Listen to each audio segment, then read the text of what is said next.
بسم الله والحمد لله والصلاة والسلام على من أرسل رحمة للعالمين وعلى آله وصحبه أجمعين أما بعد. علم موتی بھی ہے، شبنم بھی ہے، تارا بھی ہے، غلط ہاتھوں میں مر جائے تو انکار بھی ہے. محترم صدر جلسہ، اساتذہ کرام اور میرے پیارے بھائیوں، کلورا کے اس پرنور محفل میں آپ لوگوں کے ساتھ علم ملت کی روشنی کے بارے میں چند بات لب کشائی کرنا چاہتا ہوں. سب سے پہلے خداوند قدوس تعالیٰ کو لاکھوں شکریہ پیش کرتا ہوں جس نے مجھے اس سنہرا فرصت نوازا ہے.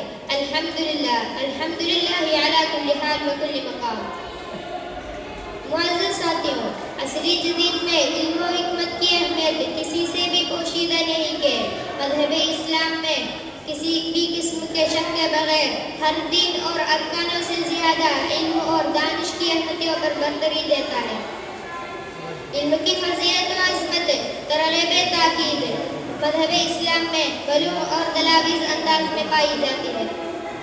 ارشاد خداوندی ہے، من یرد اللہ بہ خیرا یفقہہ فی الدین، یعنی اللہ جس سے خیر ارادہ کر لیے تو اسے اللہ دین میں فقیہ بنائے.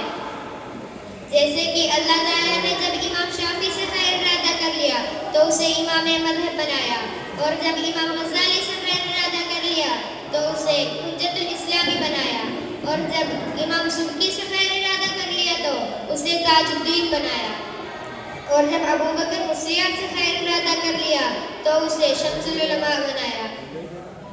پیارے ساتھیوں، ہمارے نبی اکرم صلی اللہ علیہ وسلم نے علم کا چراغ لے کر جہالت کے اندھیرے کو روشن کیا، آپس میں لڑتے ہوئے قبیلوں کو سینے کا سلیقہ بنایا اور بلند آواز میں اعلان کیا، اے لوگ، علم اللہ کی روشنی ہے، اسے بجھایا نہ جانے دو.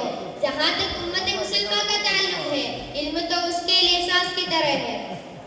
عالم اور جاہل کے بیچ میں زمین آسمان کا فرق ہوتا ہے. جیسے کہ اللہ تعالیٰ اپنے قرآن مجید میں فرمائے، قُلْ هَلْ يَسْتَوِي الَّذِينَ يَعْلَمُونَ وَالَّذِينَ لَا يَعْلَمُونَ.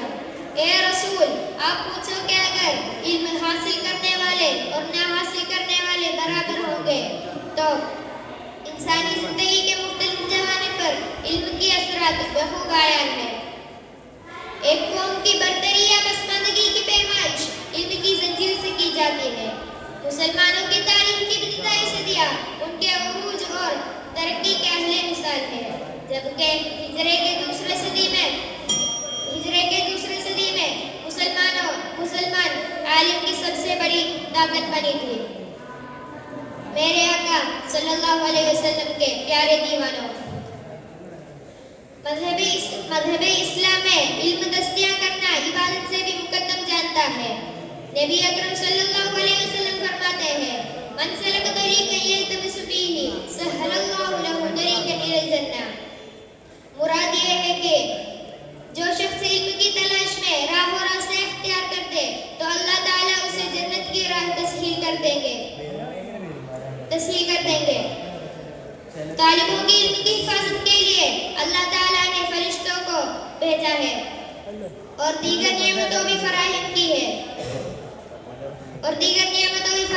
ہے جس کی کوئی قوتی تعداد نہیں ہوتی. اسے نظر انداز کرنا اللہ کی ناشکری ہے. اللہ تعالیٰ ہمیں اچھا راستہ دکھائے. وآخر دعوانا الحمدللہ رب العالمین.